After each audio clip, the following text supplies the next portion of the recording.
and one of the MPIs of the UCSF Pepper Center. And I am just so honored to introduce my colleague and, who's been a longtime friend of geriatrics at UCSF, Dr. Jen Lai. And I could spend the whole hour gushing about Jen, but I would just say she's a transplant hepatologist at UCSF, professor of medicine, one of the most innovative clinical scientists I have worked with. She does research on the integration of geriatric principles into transplant hepatology and has really been very thoughtful about how those principles can inform and improve care. For those of you who are in your career development stages, Jen has made it through with stars all the career phases. She's been a GEM-STAR recipient, a Beeson recipient, an R01 recipient, and a K24 recipient, so has had all the major NIA awards. She's really a model for how geriatric investigators and subspecialists can collaborate and really build programs that are better than either of the two disciplines can come up together. She's also a legendary mentor and has a big stream of mentees and recently won UCSF's most prestigious award for mentoring and has many interests outside of medicine. But I will note that she and her husband are part owners of Wise Sons Deli, one of the best deli groups in San Francisco. They make like matzo ball soup that your grandmother could have made. A mean latke. They understand that a Reuben, rightfully made, you really shouldn't be able to get your mouth fully around. So be sure to go there when you're in San Francisco and leave your 5-star review on Yelp and TripAdvisor. And with that, Jen, take it away. Thank you, Ken, so much for that kind introduction. Thanks for traveling all the way to Northwestern with me virtually for the introduction. And thank you so much to the Northwestern Pepper Center for the opportunity to be here. Oh, great. Now I have sharing privileges. So thank you, Eleanor. And today, let's see, there we go.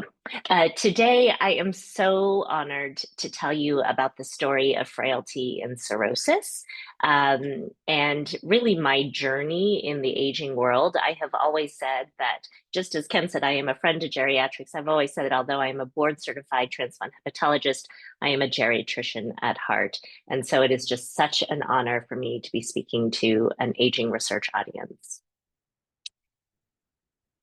Here are my disclosures and my NIA funding. So I can remember the very first moment that my research career as I know it today and the story of frailty and cirrhosis really began. I was just starting as a GI fellow on the liver transplant unit service at UCSF and was assigned to see a new patient who was admitted to the ward. He was a 55-year-old man with cirrhosis. He had spontaneous bacterial peritonitis. This was bread and butter hepatology. And I did what every good GI fellow, hepatology fellow was supposed to do. I sat down before seeing the patient. I spent all this time combing through his medical record just to make sure I knew everything about him.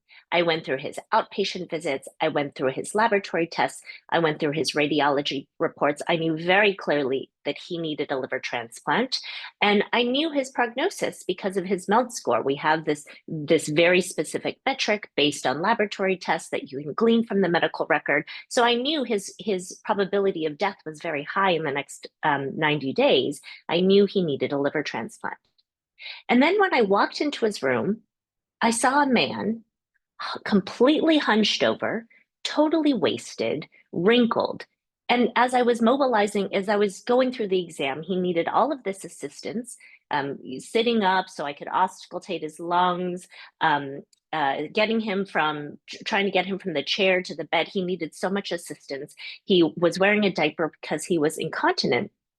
And I couldn't help but thinking, oh my gosh, this man is so much older than stated age. And in the end, after presenting this patient's case and seeing him with the attending, we ended up declining him for transplant because he was just frankly too weak. And we didn't feel like he could survive the transplant surgery itself. And over the course of the next couple of weeks, while I was on this rotation as a GI fellow, this kept happening every single so many times. About 1 in 4, 1 in 5 patients I would see would have the same scenario in which I would walk into this room and I would think, oh my gosh, he is so much older, or she is so much older than stated age.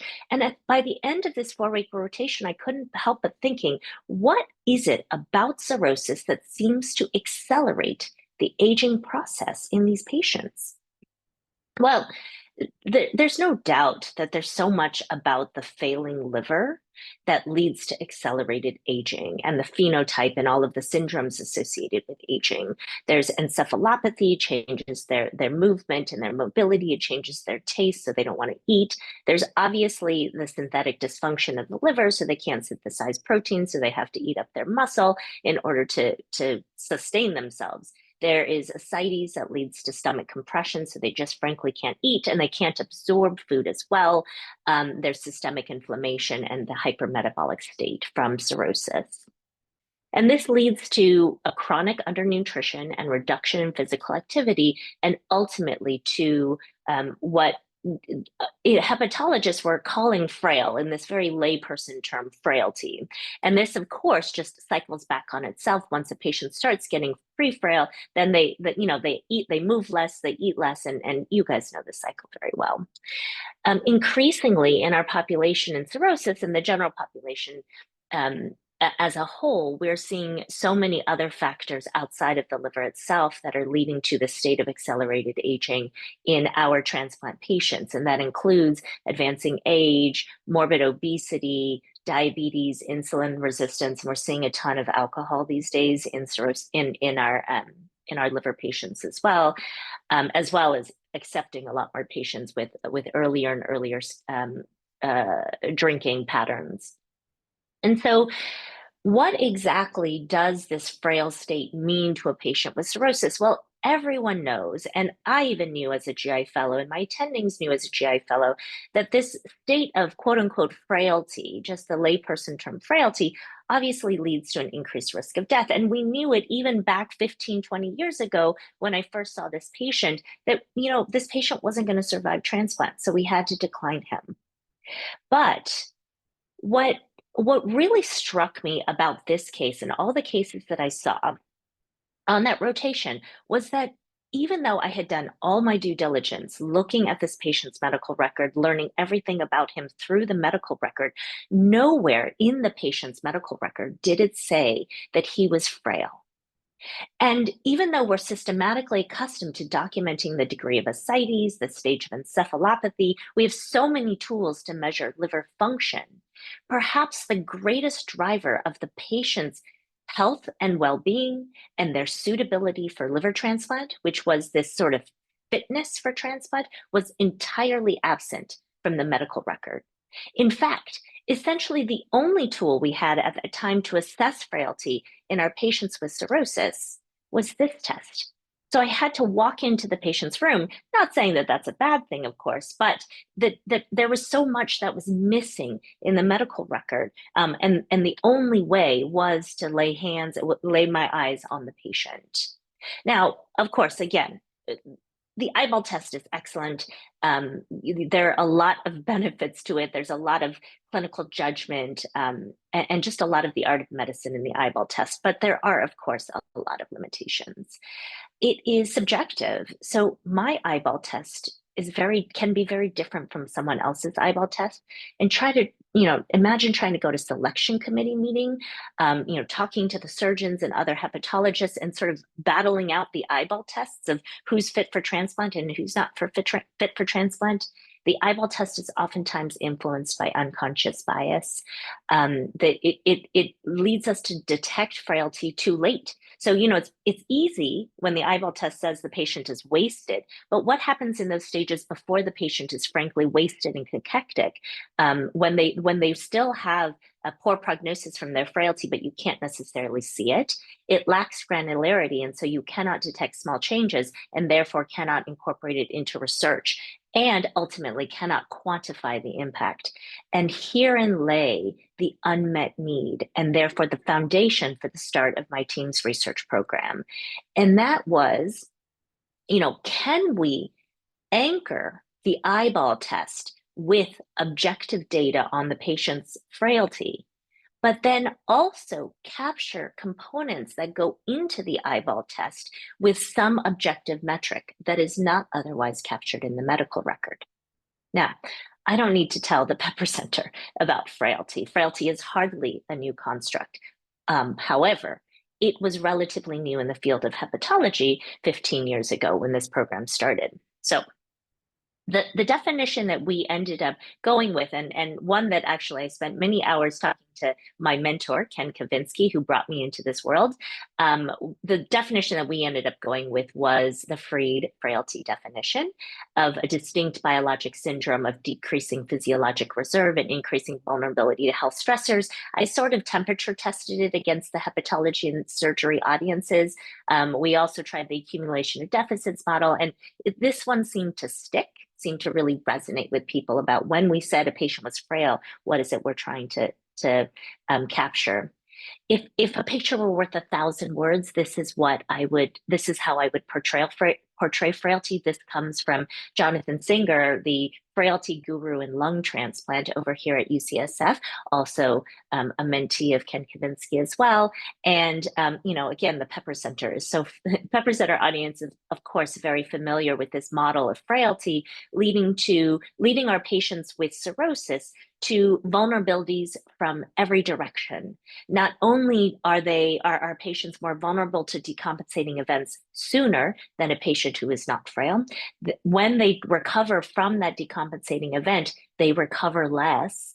And these repeated, and then they have more and more decompensating events that ultimately leads them into the state of disability and pulls them into a state of death much sooner than patients who are not frail.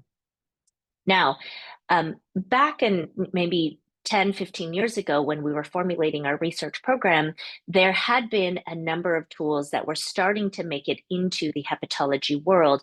And these are some of the tools that were being used in the cirrhosis population in these small single center studies, or just there was just some ideas of, can we apply something like the Frailty Index or Karnofsky Performance Status to try to capture what we're trying to measure when we say a patient is frail.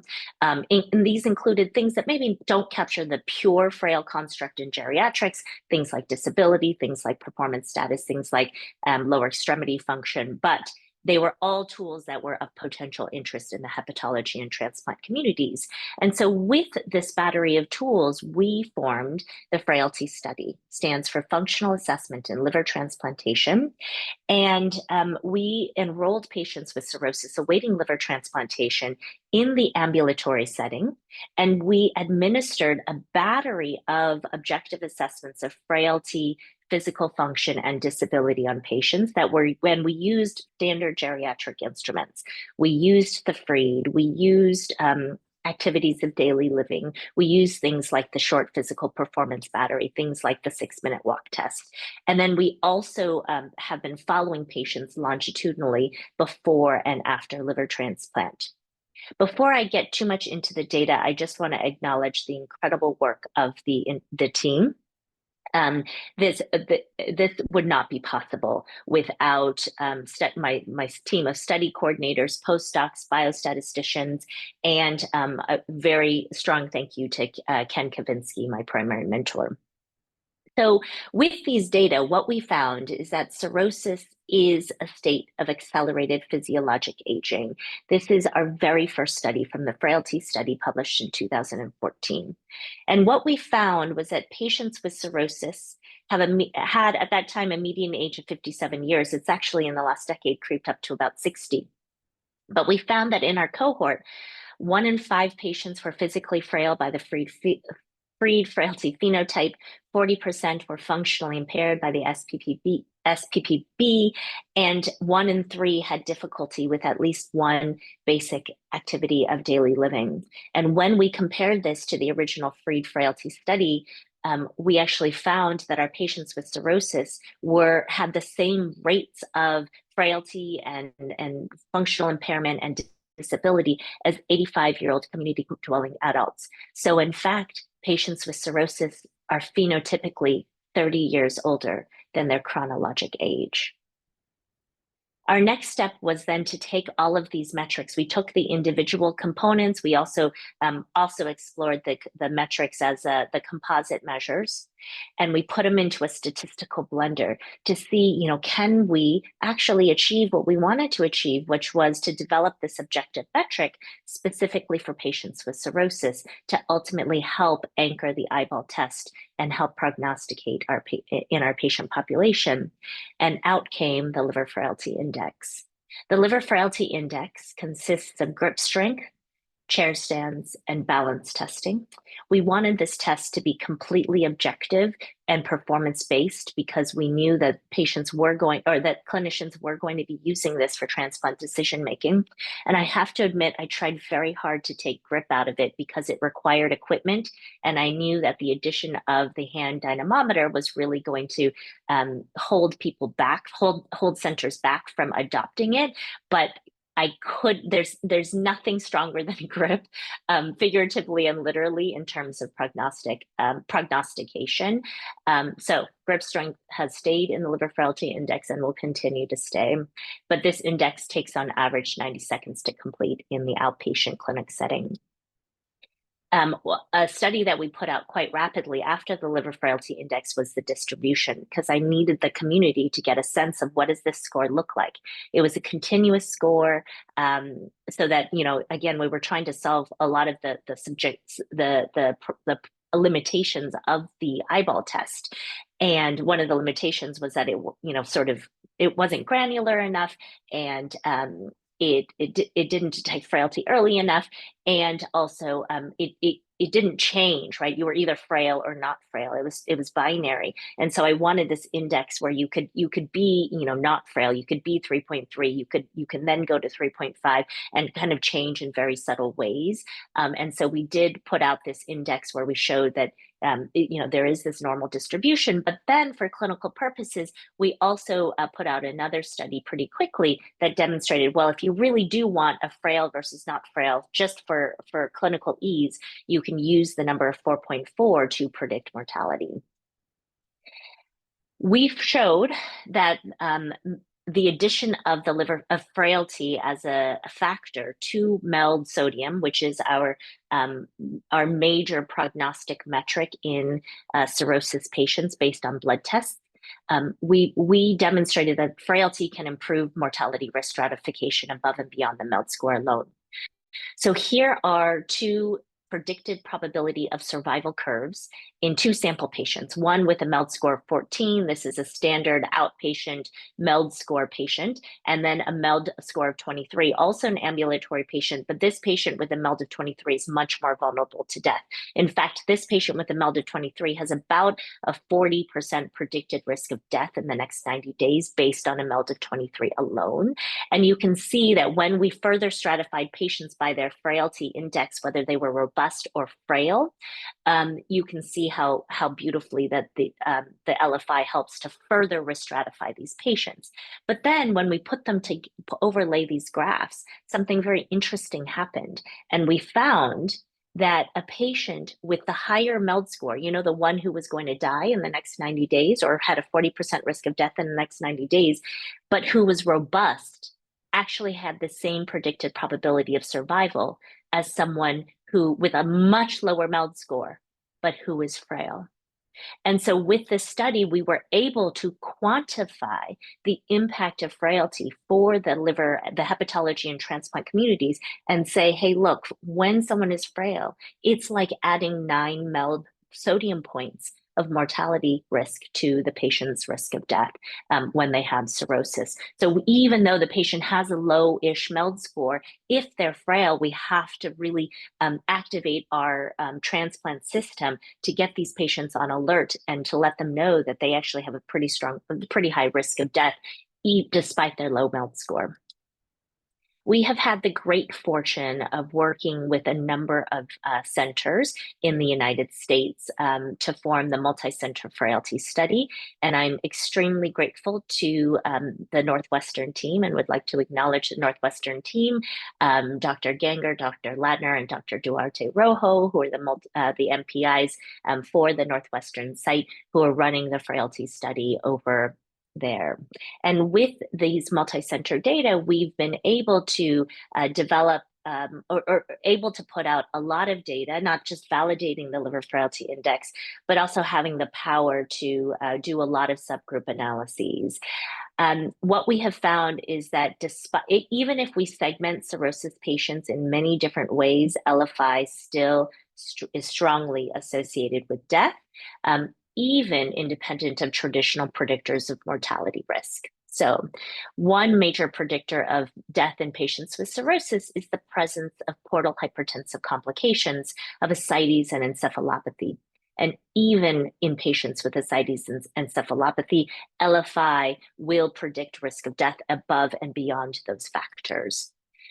Patients definitely have different rates of frailty based on their liver disease etiology. As you can imagine, our patients with metabolic syndrome and fatty liver disease or with significant alcohol use history are much more likely to be frail.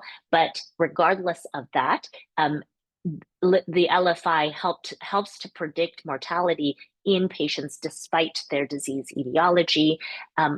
Older patients have been found to be more frail, as you can imagine, more frail than patients who are not older.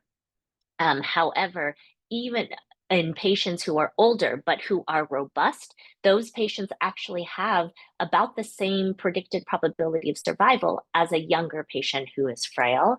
And then we've also put out studies looking at frailty and obesity, and we have demonstrated that frailty is able to predict mortality even in the setting of higher BMIs. We've also demonstrated that frailty in the when measured in the pre-transplant setting is able to predict survival in the after liver transplant. So it doesn't just predict death before transplant. Using our multi-center study infrastructure that I showed you before, we were able to look at a cohort of almost 1,200 liver transplant recipients who had pre-transplant liver frailty index values. And we found that patients who were frail pre-transplant had a twofold increased risk of death after liver transplant compared to those who were not frail pre-transplant. And this is actually extremely important to transplant centers because transplant centers are very heavily scrutinized by perhaps the single most important metric for a transplant center, and the determinant of whether they stay open or not is their post-transplant survival rate. And so if a center is continually transplanting frail patients and the frail patients have a much higher risk of death, this is definitely a very obvious pre-transplant predictor to consider incorporating into transplant decision-making for a center that is on the edge of closing down. We also demonstrated that frailty pre-transplant is associated with significant post-transplant healthcare utilization in the form of higher length of stay after transplant, higher number of ICU days, higher number of readmissions after liver transplant, and then also higher probability of not successfully going home after transplant, but needing actually rehab or actually transfer to another hospital for recuperation. So, money talks, and these data have been very important to help bring frailty into the transplant centers across the United States. So with these data, it's not enough, as we all know, to just publish studies. We can't have our data just stuck in the ivory tower. So our team has simultaneously been very active in trying to integrate Frailty into clinical practice and make it easier for centers to use the data that we have been publishing. As we all know, you can't do anything without trying to integrate into the electronic health record. And so that was one of our very first steps, was to integrate into Epic. We developed a flow sheet for the Liver Frailty Index. We developed smart phrases.liver frailty index or .lfi that actually pulls in the patient's longitudinal frailty indices as many as have been measured, just like you can put it into just like you can do .bmi and get longitudinal measures. And we just insert our liver frailty index values right under the vital signs or under the MELD score, because we acknowledge at UCSF that frailty is as essential a predictor of mortality as vital signs and as the MELD score. But beyond just putting it into the electronic health record to have people do what they want with it, we also have put out a framework to help guide decision making and try to fit frailty into the way we think as transplant clinicians. And here I want to present to you this framework. And in order to think about this framework, I want you to think about three patients: the patient A, B, and C, all of whom have this area within the white box that represents their pre-transplant vulnerability. But what differentiates each of these patients is actually what is in the gray box.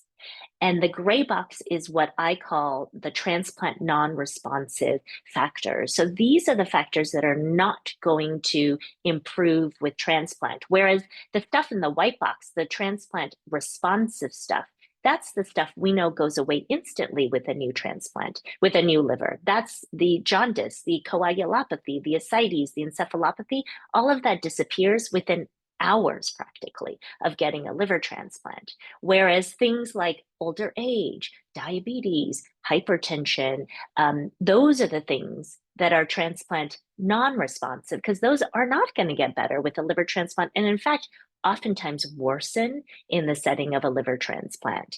And of course, when we take them to transplant, you get rid of the transplant responsive stuff. And so what is going to drive outcomes after a liver transplant is what is in the gray box, what was driving their vulnerability pre-transplant that is not going to respond to transplant. Okay, so while I initially had thought naively when I was starting this program, I thought, oh, well, frailty is just going to represent what's in the gray box. It is obviously, any of us who've practiced in the medical setting know that frailty is not the single factor that goes into this gray box. That's way too simple of modeled. So we had to develop one more concept, and that is, well, how do we determine a patient's vulnerability to bad outcomes? And this is what I've called through the clinician's global assessment. And in fact, this really comes from Ken. This is just from conversations with Ken. He's really taught me about this concept of the global assessment. And it's very much of I think a true geriatric construct of thinking of the patient as a whole, as opposed to what hepatologists do, which is usually think of patients as their triangular liver. So what goes into this global assessment? These are things like synthetic dysfunction and renal function, which are transplant responsive. But then things like cardiac function, other comorbidities, and muscle wasting and nutritional status and mobility, those are the transplant non-responsive. At the time, and even currently, we have so many measurement tools for so many of these factors. For synthetic function, we have the MELD score and the Child-Pugh score. For renal function, we have creatinine and UA.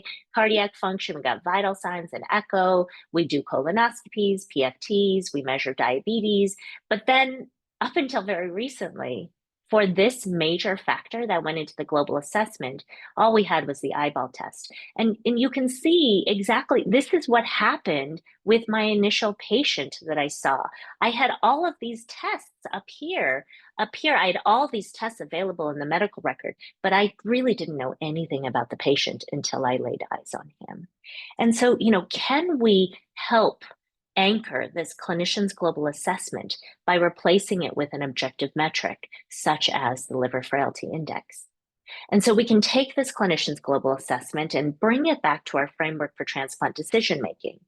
And then we can say, hey, this patient that I saw as a GI fellow who was cachectic and wasted and not mobile, looks a little bit more like a patient C. And perhaps this is the line of transplant futility and the point at which we would decide, maybe this patient's is not going to achieve favorable outcomes after liver transplant.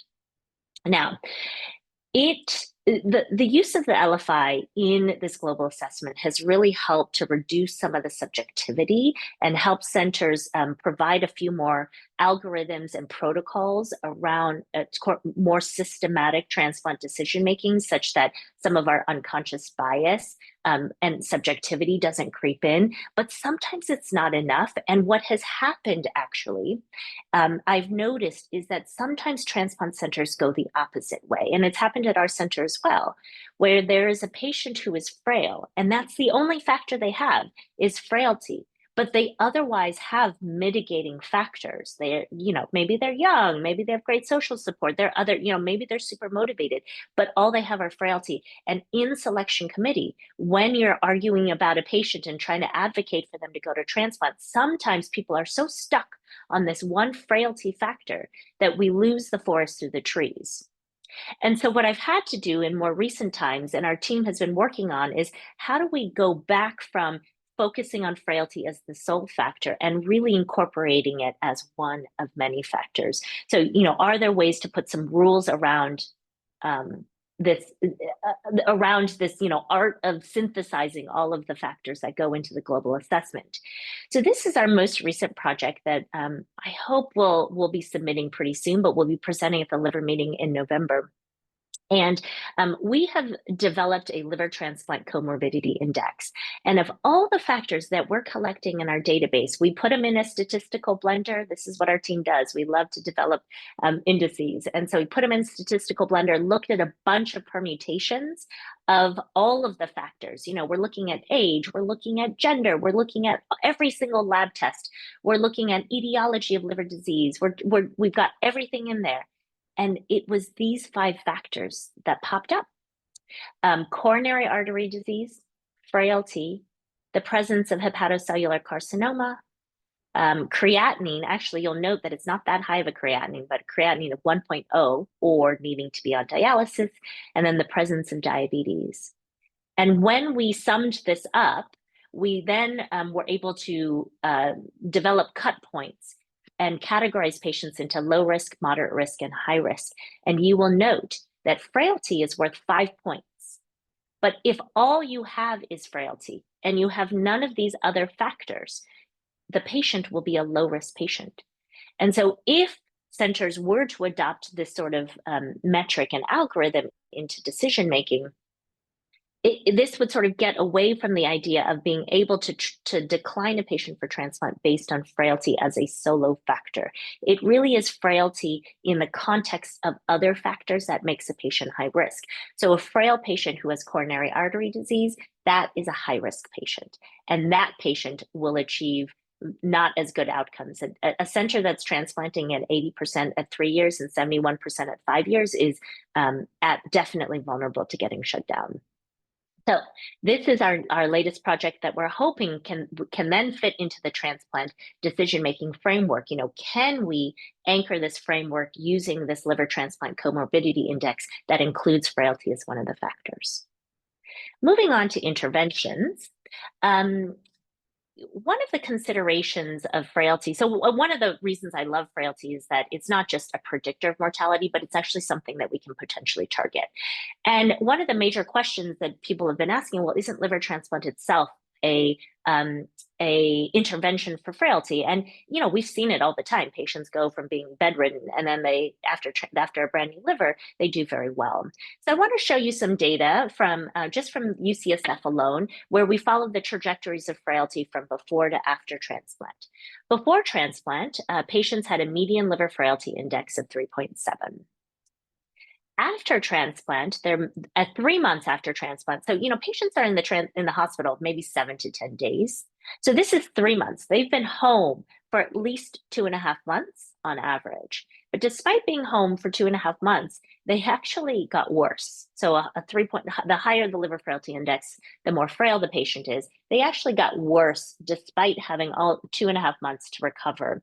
And I think this really speaks to the insult of surgery itself on patients with cirrhosis or patients in general. It's just that surgery and the hospitalization afterwards just wipes people out, takes a while to recover. So it's not until 6 months after transplant do we see that patients get better from their 3 month. But if you'll note, 3.7 is the same number as they were when they had cirrhosis, hepatic synthetic dysfunction, coagulopathy, ascites, encephalopathy. That's where they are 6 months post-transplant. They've been home ambulating for 6 months, and they haven't achieved functional status that is any better than where they were pre-transplant. And it isn't until 12 months after liver transplant that they're actually getting better. But at 12 months after transplant, only 2 out of 5 patients met criteria for robust, not a very hard metric. All of us in the audience here would be robust, but only 2 out of 5 met robust criteria for robust 1 year after transplant, which really raises the possibility, and this brings out this unmet need for early interventions or interventions initiated early after liver transplant to help boost their physical function after liver transplant and to try to help the recovery from that the frailty or the energy depletion of surgery itself. We've also demonstrated that the LFI itself can be very responsive to change and therefore will be a very suitable marker for interventions, rehabilitation and prehabilitation interventions. In our cohort, we categorize patients based on their trajectories of frailty on the liver transplant wait list. And you can see that patients who improved their frailty had significantly lower cumulative incidence of waitlist mortality as compared to those who had moderate or severe worsening of frailty. And when you look at the actual numbers of survival, here you can see that those people who improved their frailty on the wait list had a virtually 0% chance of dying in 6 months on the wait list. That is unheard of for a population. I mean, patients are listed for transplant because they have a meaningful risk of death in the next 90 days. But if the patient is improving in their frailty index, they actually, it's protective. And these data are actually adjusted for MELD score and ascites and encephalopathy. So it really speaks to what we can do with the liver frailty index and how we can use it as a metric for prehabilitation. This is work that is published by Andres Duarte Rojo, one of the transplant hepatologists at Northwestern. And it really, it speaks to actually the power of prehabilitation, but also what are the goals of liver frailty index, of improvement in liver frailty index. And if we can achieve those goals of reduction in frailty by the liver frailty index, can we actually improve their clinical outcomes? And he demonstrated yes. In a cohort of over 500 patients who underwent prehabilitation with nutrition and activity interventions, he demonstrated that patients who improved their liver frailty index by either 0.2 over here on the left side or 0.4 over here on the right side had significantly improved survival compared to those who didn't achieve that delta and LFI. So here the top bar is the one who improved their LFI by here 0.2 or 0.4, and the bottom bars are the ones who didn't improve. And you can see their survival rates are significantly different. So we really need to, and this was just prehab in an observational way, we really need to move to the next stage of frailty research where we are developing personalized, tailored prehabilitation approaches that are effective. It's, a lot of our patients are so tired, they don't want to do the prehabilitation exercises. And so this is really, in my mind, the next frontier of frailty research is what kind of prehabilitation will work for our patients that we can implement systematically across the nation, much like they do in lung transplant and in cardiac transplant. And for this, I want you to stay tuned for an upcoming UCSF Northwestern multi-pepper centers trial. Hopefully, the NIA will fund a PO1 for us to do a really large-scale prehab trial in liver and kidney transplant patients. Importantly, we do have preliminary data that demonstrates that exercise in patients with cirrhosis is safe and actually improves portal hypertension. It does not worsen portal hypertension. Here you can see in the control group, this is their degree of portal hypertension in people who didn't exercise, and then it obviously goes down in people who did exercise. So huge improvement in people who are able to engage in exercise. I would be remiss if I did not mention the importance of nutrition, and one of the very appealing interventions is actually to put in nasogastric tubes into patients with cirrhosis so they can get nighttime feeds, because we know that fasting at nighttime is a major source of accelerated muscle wasting and increasing frailty in our patients with cirrhosis, because they don't feel like eating, and so they end up fasting for 12, 14 hours just naturally. And so doing nightly feeds through a nasogastric tube would be very appealing to help relieve them of that stress and the burden of eating. Here is a really important study done by a team at Australia who does a lot of these nutrition studies. And here they demonstrated that patients who did get nightly nasogastric feeds were able to achieve a much higher percentage of their resting metabolic energy needs compared to controls. Patients who were just told to eat a lot during the day were never able to meet their caloric needs. And what the team also showed is that this improvement in increase in caloric intake through the nightly nasogastric feeds did result in measurable improvements in hand grip strength throughout the intervention. And remember earlier on, I told you that hand grip strength trumps all other measures in terms of prediction of mortality. So I believe that when this study gets followed out for a longer period of time, this improvement in hand grip strength is going to translate into an improvement in survival. Lastly, a very interesting intervention is the application of testosterone in men with cirrhosis. And this is a clinical trial that has demonstrated just in a small number of patients that the administration of testosterone actually does improve muscle mass and hand grip strength compared to placebo. And I think in the next 2 to 3 years, we're going to be seeing administration of testosterone in our cirrhosis patients with ultimate improvement in their clinical outcomes. And so finally, I'm going to take you on a journey of where we're going to go in the future and sort of what are the sort of new ideas that are coming out in the frailty space and where our team is dedicating most of our efforts. I do want to just let you know that the Liver Lab and the frailty team has a lot of research resources.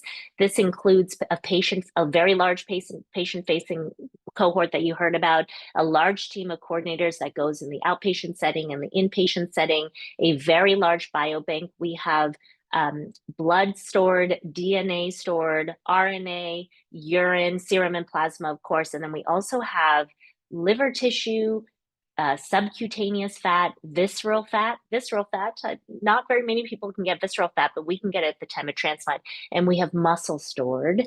And yeah, that's our tissue bank. And then I also have an EPIC data extraction team, so we can pull a ton of data from the UCSF EPIC data set. And then I have a sophisticated stats analytic team. We are so eager to collaborate. So if you want data, if you want specimens, if you have an aging-related research question that can involve liver patients, please come to me. I am so excited for the idea of collaborating with Northwestern Pepper Center and any other pepper centers as well. So one of the areas I've been really interested in is, can we take the Liver Frailty Index, which is limited right now because it has to be done in person? Can we actually take it in and turn it into a blood-based biomarker? And in the interest of time, I'm going to just flip through this really quickly and let you know that we did a unbiased proteomics approach to identify some proteins, and ultimately, and then we did a validation study of these proteins with ELISAs, and ultimately, we found 7 proteins that differed significantly in frail versus robust patients with cirrhosis. And our next step is actually to take this into a much larger cohort using our biobank to then develop the blood-based biomarker index with these 7 proteins. But I want to just let you know that these proteins sort of clustered into 3 categories. The first is inflammatory, the second is musculoskeletal, and the third is endocrine. And I think that's so interesting because when we all know kind of the conceptual framework of frailty and what are the multidimensional systems that are perturbed that contribute to the frail phenotype. And it's inflammatory, musculoskeletal, and endocrine, which are kind of the major systems that are perturbed in the frail patient. And so it was very validating to see that the proteins that were our top hits really mapped to what is known in the aging research literature. We have also been moving from physical to cognitive frailty. And in some initial pilot studies, with pilot data, we administered the MOCA test to patients who had undergone liver transplant. And what we found was that anywhere between, on an average of 3 years after transplant, our patients with a median age of 58 years after transplant had a median MOCA score of 26. And 1 in 3 of our patients had a MOCA score of less than 24, which per some studies is equivalent to the rates that we see in 85-year-old otherwise healthy community dwelling adults. And in one study, I even found close to 95, this rate of 30% having a MOCA score of less than 24 was similar to another study that I found of 95-year-old otherwise healthy community dwelling adults. So not only are our patients with cirrhosis physically older than their chronologic age, they're also cognitively older than their chronologic age. So this is an area that we're studying very actively with our competing renewal over the next 5 years. We've also demonstrated that when we test plasma biomarkers of neuropathology in our patients with cirrhosis have very elevated markers of neuropathology. So cirrhosis is a state that not only attacks the liver, not only attacks the muscles, but really attacks the neurons. And you can see here that by many of the classic markers of Alzheimer's disease and neuronal decay, our patients with cirrhosis have markedly elevated markers compared to controls. This is another area that we're really actively pursuing in a much larger fashion. But I want to close this story of frailty and cirrhosis today by sharing with you some very, very pilot data that really gets at, are our patients really older than their chronologic age, and that is through the application of the epigenetic clock.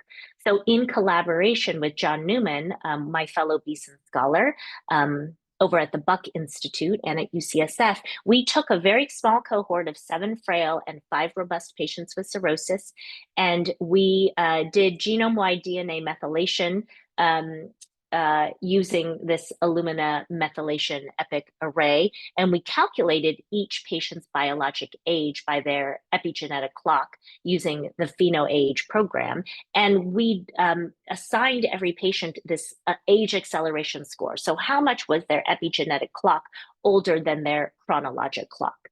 And what we found was that patients who were frail actually had significantly higher age acceleration compared to those who were robust, who had negative age acceleration. So if they were phenotypically robust, they actually had their epigenetic clock was actually younger than their chronologic age. And we also found that those who had higher age acceleration had significantly worse clinical outcomes as compared to those who didn't have significant significant age acceleration. So very small data, but really providing very provocative evidence that patients with cirrhosis are not just phenotypically older, than their stated age, but also biologically older than their stated age, bringing the story full circle back to that patient I initially saw as a GI fellow. Thank you very much for your time.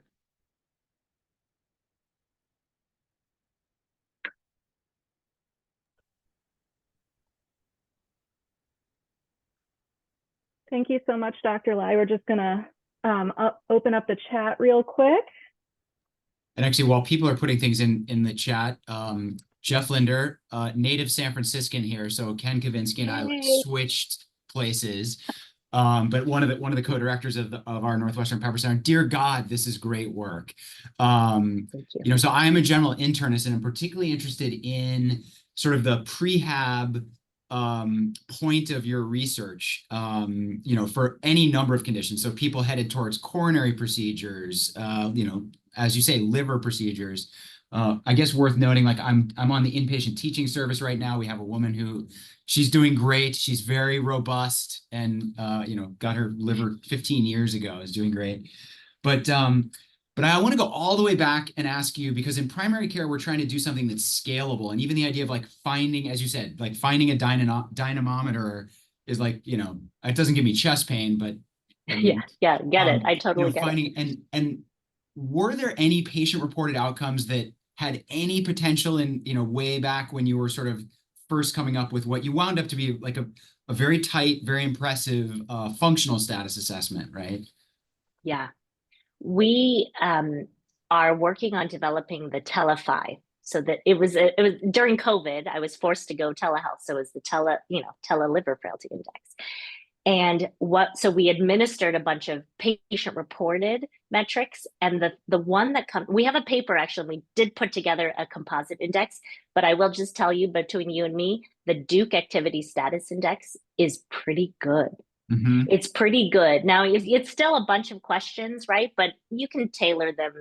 Yeah. You know, nobody's really raking leaves these days, right? But the Duke Activity Status Index is pretty good. And then I also have found that one of the metrics from the SARC-F survey, whether I'm going to mince words here, but I think it was ability to transfer from the bed to the chair, just a patient reporting that they're able to do it, actually was also a pretty strong predictor. So if I were to go with, you know, if I really had to pin down one metric that you could do in the clinical practice, in a primary care practice, I would actually go with the Duke Activity Status Index.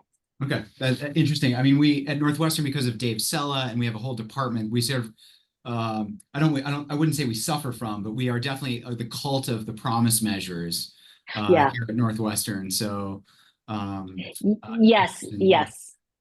We have been accustomed to using promise as the outcome and not as the predictor, and not mapping it to frailty. But I love the promise as an outcome and for research, but it's long. Yeah, it's long.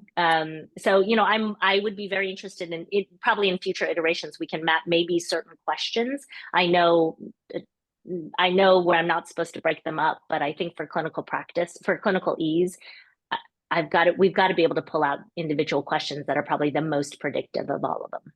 Yeah. Eleanor, do we have anything else in the chat, or Giselle? Thank you again. Such a wonderful talk. Anyone else with any questions? Feel free to unmute or raise your hand or put it in the chat if you can't. I don't think people can unmute, Sarah, but there's a question. So just put your question in the chat. Sorry. Here's one. Okay. I don't know if you can see it, but what are your thoughts on moving the needle to the earlier stage of liver disease before patients develop cirrhosis using similar methodologies?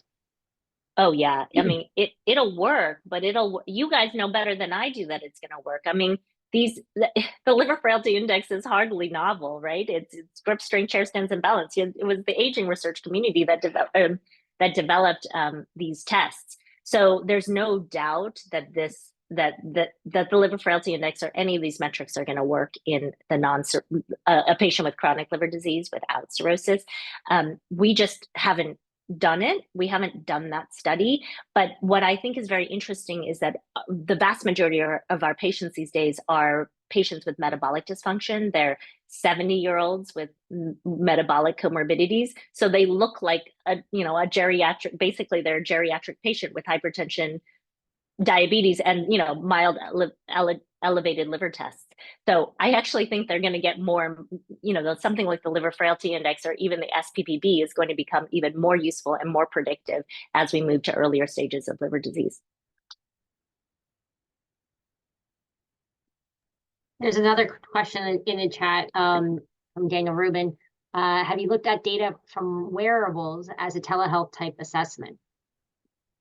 Is there any that are most predictive? Ooh, I want to use wearables so badly. I would say that I've really struggled with the feasibility of wearables in our patients. It may be because of the encephalopathy really makes it very challenging for them to use wearables, or it may be the socio-demographic characteristics that make it harder for them to access Wi-Fi stably, for them to I've tried to use wearables through the Fitbit in one of my prehab interventions and really could not get good data from them. If you have, Daniel, if you have a great telehealth intervention or something that would be easy to use, I would really love to chat with you about it, because it would be very helpful for patients not to have to come to our site to access rehab. So that would be really useful. All right. Well, thank you again for an excellent talk, and thank you everyone for attending today. We really appreciate it. Thank you so much. It's been an honor to be here. Bye, everybody. See you next month, everyone. Thank you.